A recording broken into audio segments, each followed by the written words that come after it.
Yeah,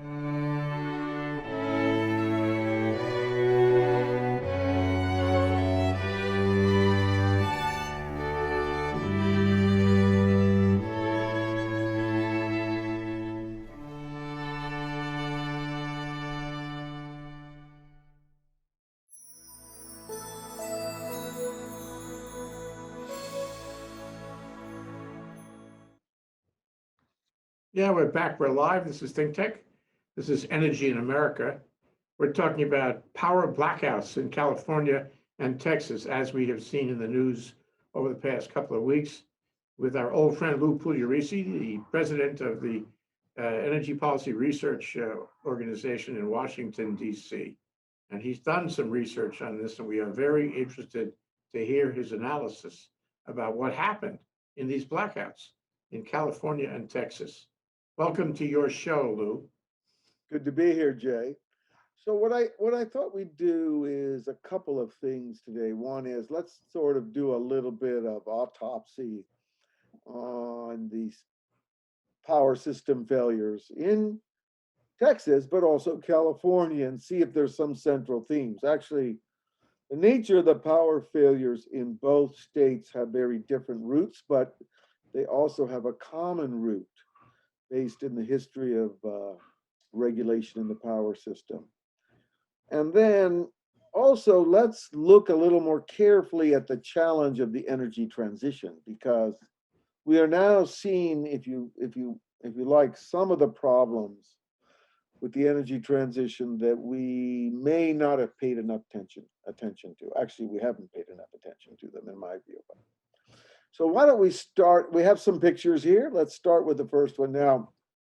This is actually something called a Stanky Diagram. I won't spend a lot of time on it, but I do think I think a lot of us don't really think about how does the energy flow through the US economy, right? And you can see here on the left, this shows you all the sources of fuel for the American society, right? And then it moves through the system, and eventually consumers use it. They either use it after it's transformed into electricity, or they use it directly, like put gasoline in their car. And if you're going to decarbonize the US economy, you have to think about all of the things you have to do in each of these sectors and where they're used. And I think we spend a lot of time talking about alternative fuels or decarbonization. But if you look over here, you can also save a lot of carbon emissions by just operating more efficiently on the other end. So from a system point of view, we've sort of gone after the low-hanging fruit. Bill Gates talks about this a lot, right? Yeah, Bill Gates was in the paper today with a new electric engine. Yeah. He and a Hollywood actor whose name escapes me right now have collaborated in building a new electrical engine, which is much more efficient. And the argument, the salient point being that this is going to save a lot of energy because it's more efficient. This is very interesting. I do believe efficiency at the margin may be more cost effective than some of these carbon capture and exotic alternatives. But as Gates pulls up, as we've discussed before, and as Bill Gates himself says, 4 pillars of modern civilization: steel, cement, plastic, and ammonia or fertilizer actually have no workable carbon-free alternative. There are alternatives, but they're extremely expensive and very impractical. So let's go to the next picture here, because I want to talk a little bit about what happened in Texas.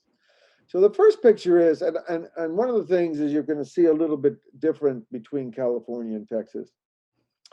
This shows Texas' annual electricity production by source from 2014 to 2019. And you can see here the purple is the wind. Texas has very little solar, very little solar. Not that they don't have a lot of sunshine, they do.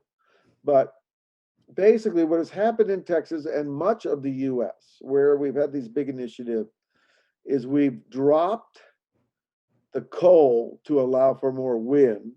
And we have moved to a system of power production which has less firm reserve capacity. Right?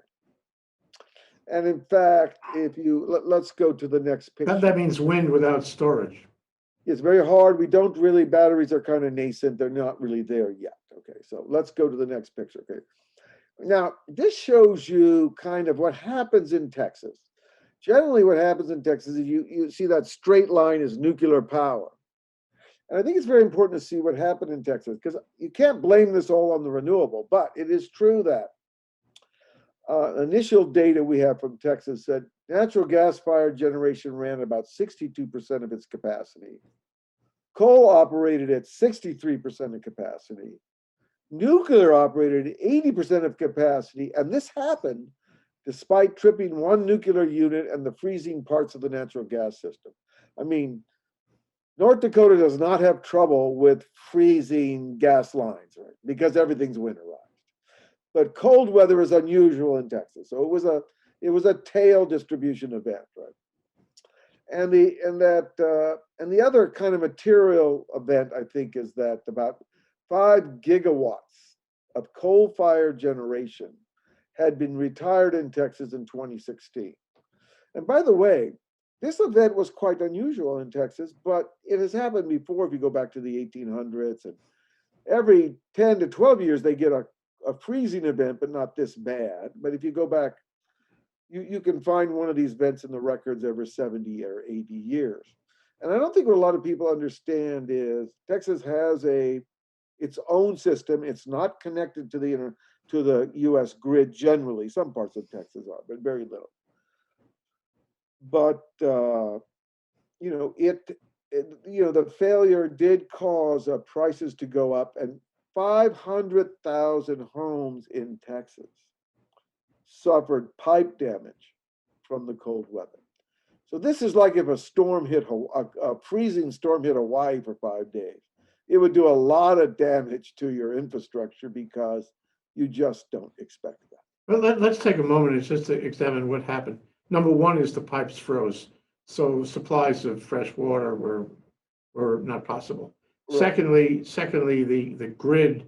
I guess you're saying that it runs on natural gas, in large part, and the natural gas pipes weren't functioning either. Some of the natural gas pipelines were not weatherized.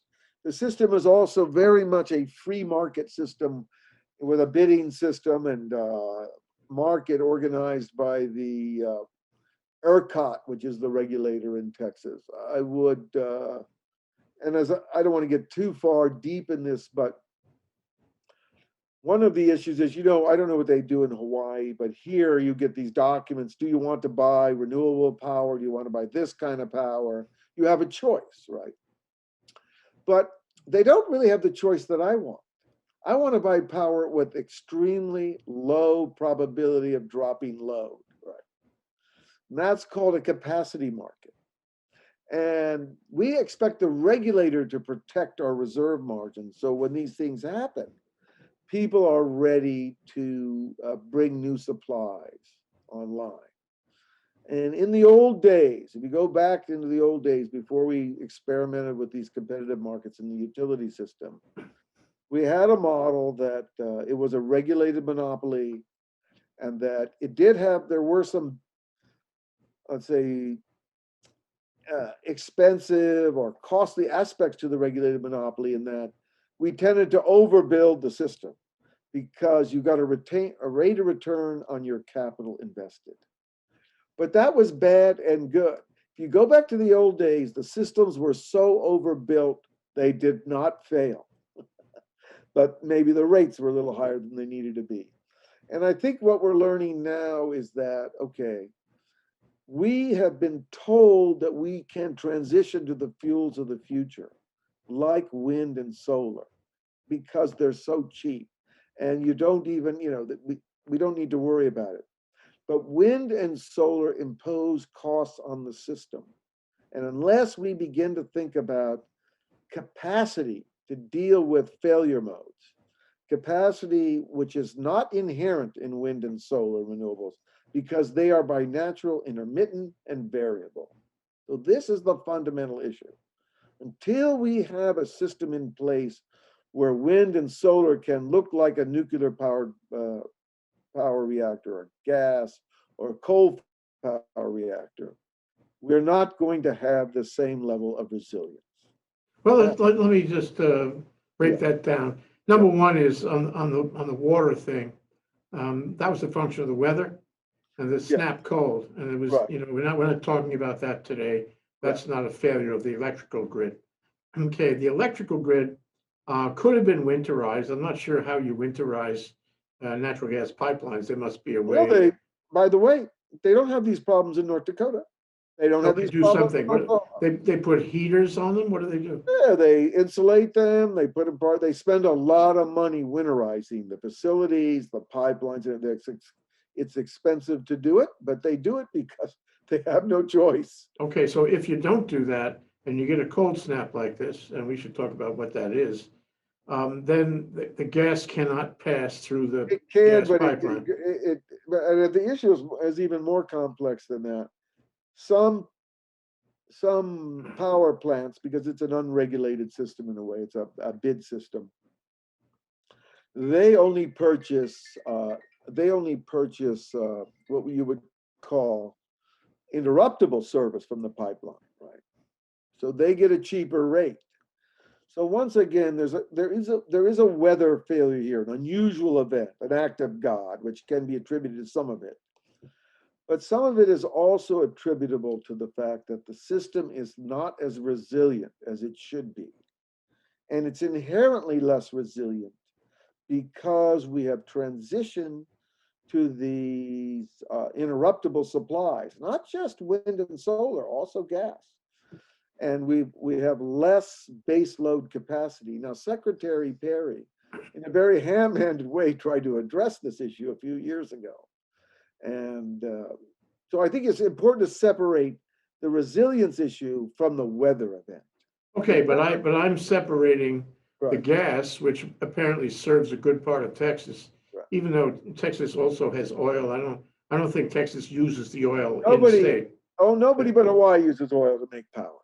Okay, so it's gas, and the gas systems failed. The gas could not pass through the gas lines, so they could never get to the generators to generate electricity. But you spoke of wind and solar. Yeah. Why would a cold snap affect wind and solar? Those things would appear to be perfectly fine in a cold snap, no? No, not if you don't winterize it's very expensive to put a winterized pack on a windmill.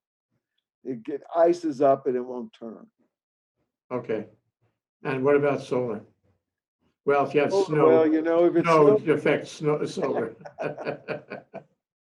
Okay, so you can winterize. I suppose you can winterize the turbines. I'm not sure you can winterize solar. How would you winterize solar? You can't winterize solar. You just have to have batteries or something. I mean, forget it.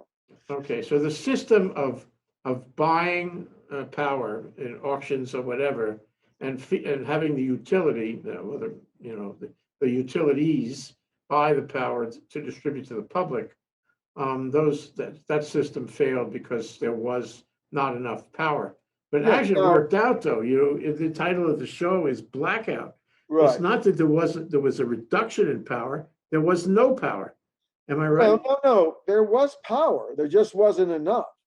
They had to institute and people said if it connected to some parts of Texas are connected to the grid in other parts. By the way, Biden talked about this today, I believe, Granholm, new Secretary of Energy Granholm. And I believe we're going to see a lot more work on resiliency of the grid. It's a very complicated problem, but it would be unfair to say that the weather was not an unusual, very unusual weather event. Wasn't the main concern. Well, we need to talk about that, but you mentioned that some parts of Texas are connected to the national grid. A very small sliver. Was it always thus? I know that Texas has been very sort of isolated, self-isolated in energy, but was there a time when Texas was connected? and Parts of chose not to be are, but connected? even MISO, which is the Midwest interconnecting network, they came very close to a blackout as well. So I don't think. So the question is, Granholm said Texas needs to be connected to the national grid, but Texas is as big as many countries. It doesn't need. There is no way. I'm telling you. I'm predicting now. You can take this to the bank. Texas will not sign up for a grid managed by the Biden leftist, what they view as a leftist Marxist climate program. Okay, Texas is not going to do that. Aside from the leftist Marxist socialist labels, is there a reason why they shouldn't sign up? Yeah, they don't believe that. They believe they can do. They don't. I believe, look, everybody's been fired from ERCOT or resigned. There's going to be a lot of problems. There are going to be changes, but Texas does not want to be plugged into the federal system because then they have to follow. Is that rational? Remember, this is the same state that actually lifted the mask requirement today. There's no more masks in Texas. I find that, well, what did Biden say? That was Neanderthal. And, you can apply the same term to their energy policy. I don't think so. I think actually Texas Energy, I do think they're going to have to make some changes with here. And I think here's what I think is happening. So let's go to California, because I think there's one thing we can say about both states at the end. Let's take a look at the next picture here. So that's California's annual electricity production by fuel source. What I want to point out here again is, they've done the use of coal, of course, is almost non-existent. They do import some, but gas is still a big feature of it. They're trying to grow the solar and the wind, right? Now, so let's go to the next picture. And California has a somewhat different problem. The issue with California here, as you can see, is this shows you average hourly production, right? And what happens is at the end of the day, there is a very fast ramp up in fossil fuel, which is almost entirely gas, as the sun sets, right? And that ramp up is where California needs to draw on a very extensive supply of natural gas. And if they can't provide it and ramp up the power fast enough, you have the blackouts. And that's what happened in California. They did not contract for enough. They did not build enough resiliency to address the duck curve, which is this idea where in the middle of the day, which you have in Hawaii in many parts, or at least on Oahu, you have this sense where all the solar facilities are running full blast, but as the sun goes down, you need to replace that with a reliable, ready available source, such as, in the case of Hawaii, fuel oil. So this is the problem in California. We have the peaking plant that runs on gas, Yeah. in Kapolei, and it's a high response, a very quick response plant. So if needed, it comes right up. Right. So you don't have, Honolulu is not that big. Hawaii is not that big. It's a manageable system.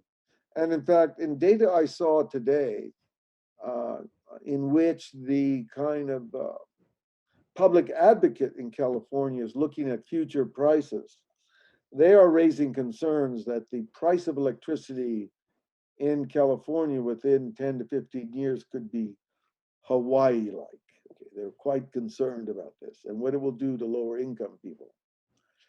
So hopefully Hawaii's prices will go down. There's plenty of political pressure to that point. One thing of interest is this all suggests to me that the future, Lou, and I'd be interested in your look into the future on this, that these two incidents that happened remarkably at the same time between Texas and California, and we talk about weather also, but seems to me that in the future, we're really talking about a national grid. And, if the federal government were functioning, which it is not, the federal government would say, look, we don't want this to happen again. We want to have certain areas produce a lot of electricity, however they do it. We want to have, storage. We want to have a dispatchable supply everywhere. And we're gonna use high technology to deliver this electricity to every corner of the country. So This would really help. So I my do question think, to you is this possible so I in the do future? think we can, but here's the issue. And I do think this is what Secretary Granholm said this morning in her press conference. We really do need to, we've been futzing around with this grid and by the way, this goes back to before the Clinton administration. We've always Spencer had, Abram and the yeah, failure of the Northeast power grid, where he yeah, said, you guys think that infrastructure lasts forever and does anything you ever wanted it to do. right, No, it gets old and it fails, and this is what exactly. we have, But I think what I take out of all this, if liberal California and conservative Texas can't make or even begin the transition to an entirely renewable grid without catastrophic missteps, it seems to me that public enthusiasm for the effort might take a brief pause. And as people reassess the situation, I think, because these things are subject to political forces. And I think the events in Texas and last week make it clear that wind power itself cannot be the backbone of a reliable, affordable electric system just because of its daily and predictable unreliability. So, in a net zero grid, I think what you're going to see, and this is my prediction, I'm making it now, it places all this pressure on battery storage technology, which at the moment is really too nascent and too entangled with supply chains to China to withstand that pressure. And what we may see here is not the reintroduction of coal, but a willingness to slow down the retirement of big baseload coal plants. That's my sense of what's going to start to happen. It's going to be a question of leadership. In the Trump years, he wasn't interested in transition. He took every opportunity to slow it down. In the Biden years, if people follow him, and I think they're going to get into that after a while, in the first 100 days, they'll follow him on this kind of thing. And he does have this liberal, you can call it socialist, Marxist. I did not call it that. No. I said that's the perception of Texas. I would never. Okay, we got straight on that. But I think if there was a president out there, and ideally a Congress too, that felt this was an important priority, and they have to spend the money and get everybody on board, we'd be in better shape. It really ultimately, this kind of public opinion is a function of leadership, and it's a function of government. I think people aren't going to be sophisticated enough to make this decision on their own. And I think that what happened in Texas is the leadership in Texas, which I suppose is highly Republican, which I know is highly Republican. They were telling people, you don't have to worry about this. Don't need to connect the grid. Don't need to winterize. Don't need to make it resilient. And we'll take a chance. And then of course you have, and we should discuss this at least as part of the logic. Then you have a snap that is really cold, colder than recent memory, and arguably part of climate change. May I say that? Climate change, CC, the dreaded climate change, which is going to happen more and more going forward. Well, but I mean, I think the problem with these things on, particularly if you look at the IPCC report, we do have a history of occasionally having freaky weather. This is just what happens in Texas.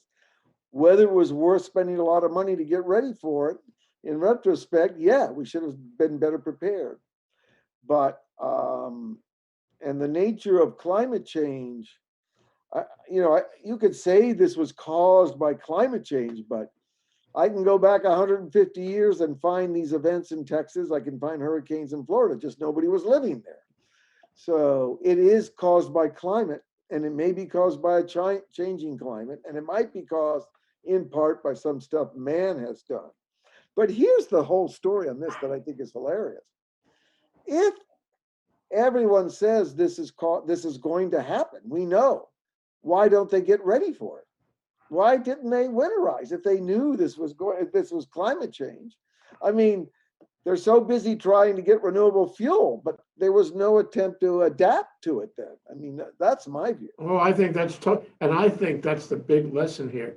Yeah. Whatever you attribute it to, whatever happened here, the system, including the regulatory system, failed the people. And there were deaths, huge economic losses, property destruction all over the place.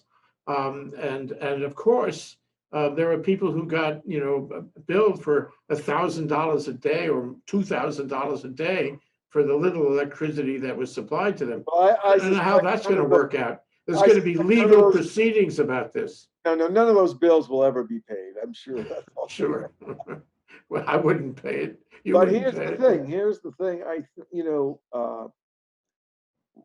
These policymakers have to start being honest with the American people about the huge effort it's going to take to proceed with this energy transition. Quit telling us it's free, don't worry about it. The sun shines, it's not going to cost you anything. Because I don't care whether you're in liberal California or conservative Texas, if your power bill doubles, it's going to be a political problem. I totally agree. At the same time, and we may not agree on this part, recognizing that transitions involve new technology, this is syllogistic, and new technology involves paying money, spending money. And if you believe that the transition is worthy and safer and ultimately better for the community, then you put the money down.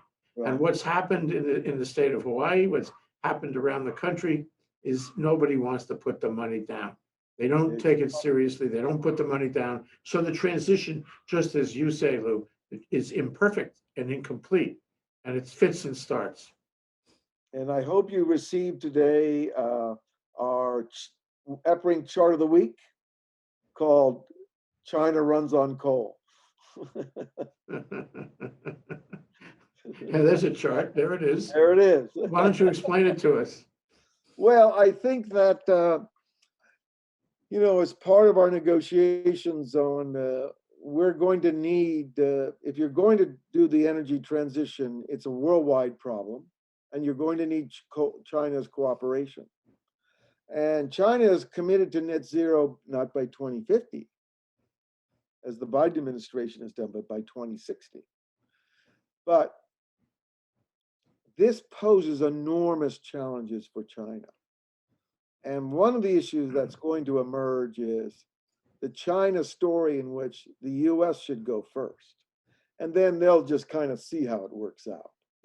Just don't think that's going to make it politically over time. So let me ask you this question. Here we are. We've had the benefit of a couple of weeks of retrospection on the blackouts in both states. Yep. That were shocking at the time and the top of the news.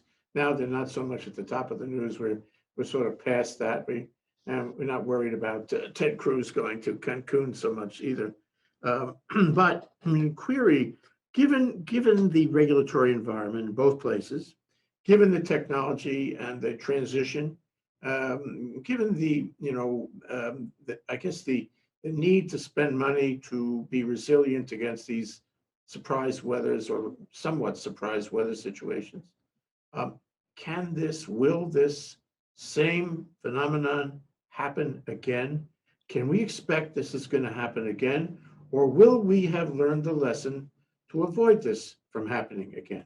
I'm almost positive they will make some very important changes. There's no way. The politics of this are, as I said, two things people really hate. And people might not know what their power bill is, but they really get upset when it goes away. So people don't like, so the community, voters do not like blackouts, and they punish politicians who can't keep the lights on, even if it's not their fault. Why is Governor Newsom under a recall? Well, maybe because he went to the French Laundry and didn't spent $300 and didn't wear a mask. But people expect politicians to be hypocrites, but they really don't like it when they cut your power. Okay, That's why he's being recalled. So politicians get the message. They're not always, they don't always do the right thing, but I promise you, they will be working very hard to keep the lights on. Well, this is good. We should all remember, he who does not remember history is doomed to repeat it. Just in the way, the same thing with these blackouts. Or be thrown out of office. Or be thrown out of office. And maybe there's a positive side to this. All of a sudden, the anger and frustration of the public can be relieved somehow by throwing people out of office, by holding them accountable, maybe by lawsuits, depending on the level of immunity they have. Maybe in Texas, that immunity is not perfect. Maybe individuals will be sued for all those deaths and destruction of property. So, maybe in the end, we will learn how to make our politicians accountable. Oh yeah, no, there will be accountability on this. How they fix it, it's an imperfect system. So what's your advice? What's your advice nationally? My advice nationally is be honest about the challenges and the costs. Get on the gradient, do the stuff that makes sense. Put the research into the real technological advancements you need. And quit telling everybody this is an easy lift. It's not. It's an enormous challenge. And quit telling them that it's not going to cost anything. It's going to cost a fortune. That's so interesting. Fiscal policy is so interesting these days. I mean, we have issues in fiscal policy that we never expected. And if I gave you the 1.9 trillion or 2 or 3 or 4 trillion, I know, and we had not had COVID, or we cut COVID off in the bud, I know that with that $3 trillion, Lou, you could have winterized our entire grid. I know that. And guess what? That probably would have been a very bad use of that money. If we had it. Yeah. Thank you. Borrow from China. Thank you, Lou. We live in interesting times. Can I venture that? We live in interesting times. Absolutely. So what else is happening going forward? Do you have any anticipation of energy developments in the near term? So for EPRINC, we think that this is really a global problem. We're in the midst of talking to our think tank partner in Japan, and we're going to be doing a lot of work on, and I think this highlights a number one issue, because Japan also had an earthquake which caused a lot of blackouts. And all through Asia, it's a big issue. So here's the issue of the year. Energy security, energy resilience, they have to be foundation principles in the energy transition. Okay.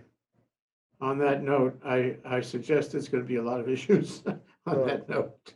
We can evaluate it from all points. Thank you, Lou. Lou Pugliaresi, EPRINC. Looking forward to our next discussion here on Energy in America. Aloha.